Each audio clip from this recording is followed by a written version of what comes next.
শরীফ ওসমান হাদির পরিবারের পক্ষ থেকে বক্তব্য রাখবেন ইনকিলাব মঞ্চের সদস্য সচিব আব্দুল্লাহ আল জাবের। আসসালামু আলাইকুম।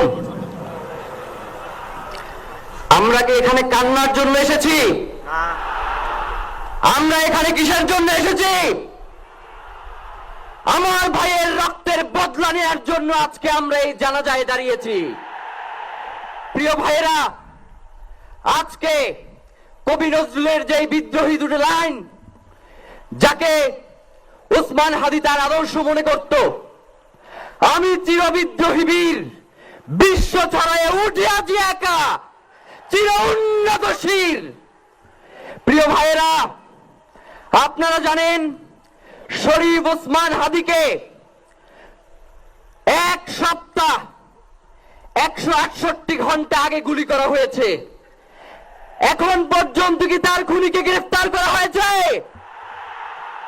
সরকারের পক্ষ থেকে এখন পর্যন্ত কি খুনিকে গ্রেফতারের ব্যাপারে আপনাদেরকে আশ্বস্ত করা হয়েছে?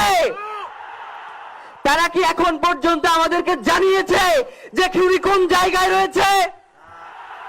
আমরা স্পষ্ট মনে করছি যে এখানে খুনি একজন নয়, এখানে পুরো একটা খুনি চক্র কাজ করেছে। আমরা ইনকিলাব মঞ্চ এবং তার পরিবারের পক্ষ থেকে আপনাদেরকে জানিয়ে দিতে চাই,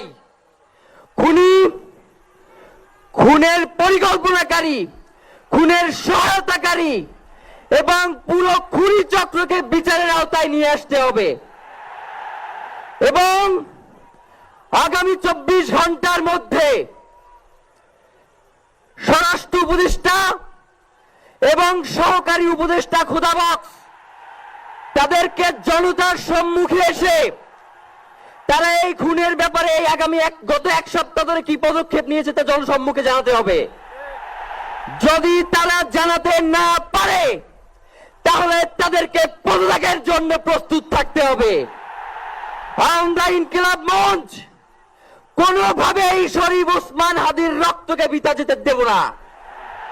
আমরা ঘোষণা করতে চাই, শরীফ ওসমান হাদির রক্তের মধ্য দিয়ে বাংলাদেশ ইনসাফ কায়েম হবে। আপনাদেরকে তিনি বারংবার বলেছেন, বাংলাদেশের স্বাধীনতা সার্বভৌমত্ব রক্ষা এবং ইনসাফের লড়াইয়ের জন্য আমাদেরকে যদি জীবন দিয়ে দিতে হয় আমরা জীবন দিয়ে দেব, তবু ইনসাফের লড়াই ছাড়বো না।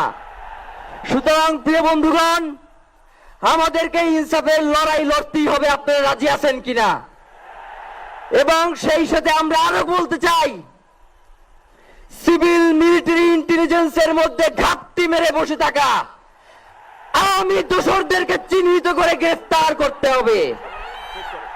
প্রিয় সংগ্রামী বন্ধুগণ, শরীফ ওসমান হাদির পরিবারকে জানানো হয়, রাষ্ট্রের পক্ষ থেকে আপনাদেরকে যদি কোনো সুবিধা দরকার হয় আপনারা আমাদেরকে বলবেন।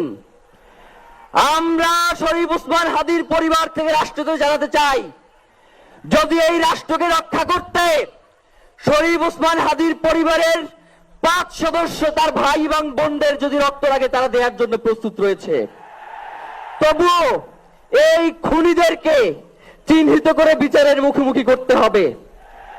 আমরা আপনাদেরকে আরেকটা ঘোষণা দিয়ে আজকের বক্তব্য শেষ করতে চাই, ওসমান হাদির নিরাপত্তার জন্যই কোন জায়গা থেকে তার লাশ নিয়ে যাওয়া হবে আমরা জানি না। ওসমান হাদি ভাই কি মৃত?